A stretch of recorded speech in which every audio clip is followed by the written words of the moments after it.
சொன்னா இல்லையா பின்ன ஐபேடெல்லாம் வாங்கி தந்துக்கிறேன். தினமும் சாப்பிட்டியாப்பான்னு ஒரு வாட்டியாவது கேட்டுருவான். எப்படியோ உன் மகனை வெளிநாட்டுக்கு அனுப்பிட்டேன். நல்லா சம்பாதிக்கிறான். வயசான காலத்துல நீயும் பொண்டாட்டியோ கவலை இல்லாம இருக்கிறீங்க.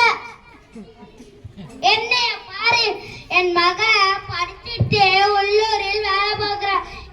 நாங்க எங்க குடும்பத்தோட நிம்மதியா இருக்கிறோம். ஒரு காட்சி நிறைவடைகிறது. ஒரு வாரம் கழித்து இரண்டாவது காட்சி. என்ன ராமசாமி, முகமெல்லாம் வாடி இருக்கே, உடம்புக்கு இது சரியில்லையா? ஆமா பழனி, பெருசுக்கு உடம்பு சரியில்லை. ஆஸ்பத்திரிக்கோ போயிட்டு வர முடியல. மகனு ஏன்னா போனு பேச மாட்டேங்கிறான். கெட்டா வர்ஜிசி. ஆமா, காசு பணம் இருந்து என்ன செய்ய?